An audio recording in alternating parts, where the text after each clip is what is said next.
दो सहेलियां और वो अजनबी, प्यार, जलन और धोखे का सफर। ये कहानी शुरू होती है कैट नाम की एक मासूम लेकिन विद्रोही स्वभाव वाली असिस्टेंट स्कूल टीचर से।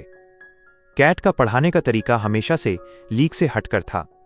एक सुबह जब वो अपनी क्लास में बच्चों को बोरियत से बचाने की कोशिश कर रही थी, उसने देखा कि बच्चे पढ़ाई में जरा भी दिलचस्पी नहीं ले रहे हैं। तभी उसकी नज़र एक शरारती लड़के पर पड़ी जो डेस्क के नीचे छिपकर बड़े चाव से एक कॉमिक बुक पढ़ रहा था।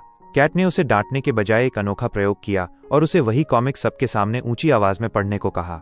देखते ही देखते पूरी क्लास का माहौल बदल गया। जो बच्चे शोर कर रहे थे वे अब कहानी के पात्रों में खो चुके थे। यहां तक कि कैट खुद भी एक बच्ची बनकर उस कहानी का आनंद लेने लगी।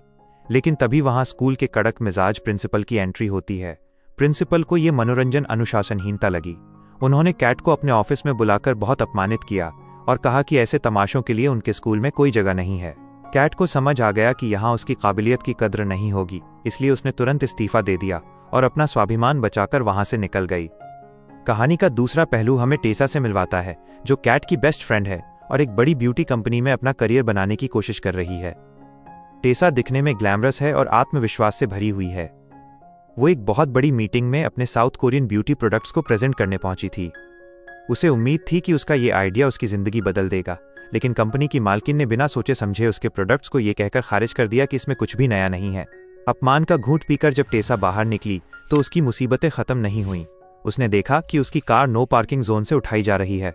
दिन भर की थकान और हार के बाद जब कैट और टेसा अपने साझा फ्लैट पर मिली तो दोनों के पास दुखों का पहाड़ था, लेकिन उनकी दोस्ती की यही खूबसूरती थी कि वे एक दूसरे की हिम्मत बनी। उन्होंने रोने के बजाय म्यूजिक सिस्टम फुल किया, जमकर डांस किया और फैसला किया कि इस नकारात्मकता से बचने के लिए उन्हें एक ब्रेक की जरूरत है। उन्होंने तुरंत पोलैंड जाने का प्लान बना लिया। अगले दिन जब वे फ्लाइट में बैठीं तो उन्हें क्या पता था कि उनकी किस्मत एक नया मोड़ लेने वाली है। उनकी सीटों के बीच में रायन नाम का एक बेहद हैंडसम, मस्कुलर और आकर्षक युवक बैठा था। रायन के चेहरे की मुस्कान और उसके बात करने के अंदाज ने दोनों सहेलियों के दिल की धड़कनें बढ़ा दी। रायन ने बताया कि वो पोलैंड में एक हाई प्रोफाइल शादी में शामिल होने जा रहा है। अब सफर शुरू हुआ और साथ ही शुरू हुई कैट और टेसा के बीच रायन का ध्यान अपनी ओर खींचने की जंग। लेकिन कुदरत को कुछ और ही मंजूर था। अचानक मौसम खराब हो गया और पायलट को इमरजेंसी लैंडिंग पोर्ट लुइस में करनी पड़ी। अब वे तीनों एक अनजान शहर और एक ही होटल में। रायन ने उन्हें उस रात होटल की एक ग्रैंड पार्टी में आने का न्योता दिया। अब मुश्किल ये थी कि टेसा का सारा सामान एयरपोर्ट पर ही रह गया था। उसने कैट से मदद मांगी, लेकिन कैट, जो रायन को लेकर काफी गंभीर हो चुकी थी, ने अपनी सबसे अच्छी ड्रेस देने से मना कर दिया। टेसा भी हार मानने वालों में से नहीं थी। उसने किसी तरह एक पारंपरिक साड़ी का जुगाड़ किया और जब वो पार्टी में पहुंची तो उसकी खूबसूरती ने सबको दंग कर दिया। पार्टी के दौरान म्यूजिक और ड्रिंक्स का दौर चला। कैट और टेसा दोनों रायन के करीब आने का कोई मौका नहीं छोड़ रही थीं। इसी बीच टेसा रायन को इम्प्रेस करने के लिए इतना बिंदास होकर डांस करने लगी कि उसे अपने आसपास का होश ही नहीं रहा। तभी एक बेहद एम्ब्रेसिंग मोमेंट हुआ जब डांस के झटके से उसकी ड्रेस के एयरबैग्स उछलकर बाहर निकल गए। पार्टी में सन्नाटा छा गया और टेसा शर्म से पानी पानी हो गई। हालांकि अगले दिन रायन ने इस बात को मजाक में उड़ा दिया और उन्हें शहर घूमने का ऑफर दिया। टेसा ने बदला लेने के लिए हॉट एयर बैलून राइड का सुझाव दिया, क्योंकि वो जानती थी कि कैट को ऊंचाई से बहुत डर लगता है। बैलून हवा में था और कैट की हालत खराब हो रही थी। रायन ने जब कैट को अपनी बाहों में लेकर उसे शांत करने की कोशिश की तो टेसा जलन से भुन गई। इसी हड़बड़ी में टेसा ने शैंपेन की बोतल खोली और उसका ढक्कन सीधे बैलून गाइड की आंख में जा लगा। गाइड की एक आंख पहले ही खराब थी और अब दूसरी भी जख्मी हो गई। जैसे तैसे उनकी जान बची और बैलून की क्रैश लैंडिंग हुई। होटल लौटने के बाद जब उन्हें पता चला कि रायन एक स्थानीय ड्राइवर क्रैग के साथ कार से पोलैंड जा रहा है तो दोनों सहेलियां भी उनके साथ गाड़ी में सवार हो गईं। रोड ट्रिप के दौरान दोनों के बीच की नफरत और बढ़ गई। कैट ने रायन को टेसा की एक बहुत ही पुरानी और अजीब दिखने वाली फोटो दिखा दी, जिससे टेसा का मजाक बन गया। टेसा ने इसका बदला तब लिया जब वे एक पेट्रोल पंप पर रुके। उसने कैट को एक बेहद गंदे और बदबूदार बाथरूम में बाहर से ताला लगाकर बंद कर दिया। कैट किसी तरह खिड़की से गिरते पड़ते बाहर निकली। उसके कपड़े कीचड़ में सने थे और वो गुस्से से पागल हो रही थी।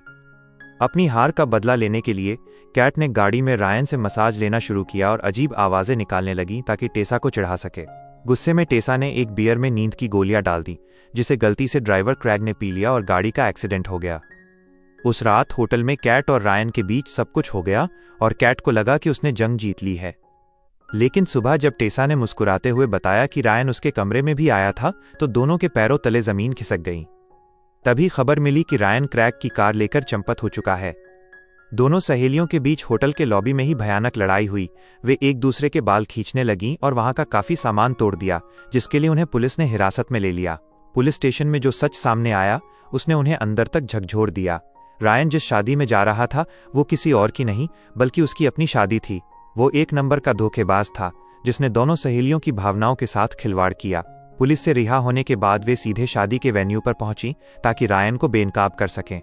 लेकिन वहां रायन की मासूम होने वाली पत्नी और खुशहाल परिवार को देखकर उन्हें अपनी गलती का भी एहसास हुआ कि वे एक अजनबी के लिए अपनी बरसों पुरानी दोस्ती को दांव पर लगा रही थीं। उन्होंने शादी में कोई तमाशा नहीं किया और शांति से वहां से निकल आईं। कहानी के अंत में टेसा को एहसास हुआ कि रायन जैसे धोखेबाज से कहीं बेहतर वो ड्राइवर क्रैग है जो उसे दिल से पसंद करता है। कैट को भी उसके पुराने स्कूल के प्रिंसिपल ने वापस बुला लिया और उसकी काबिलियत को पहचानते हुए उसे प्रमोशन दिया। दोनों सहेलियों ने एक दूसरे को गले लगाया और कसम खाई कि अब उनकी दोस्ती के बीच कोई तीसरा कभी नहीं आएगा। हाँ तो दोस्तों, कैसी लगी आज की हमारी वीडियो? अगर अच्छी लगी तो इस वीडियो को लाइक करना और चैनल पर नए हैं तो चैनल को सब्सक्राइब करना ना भूलना।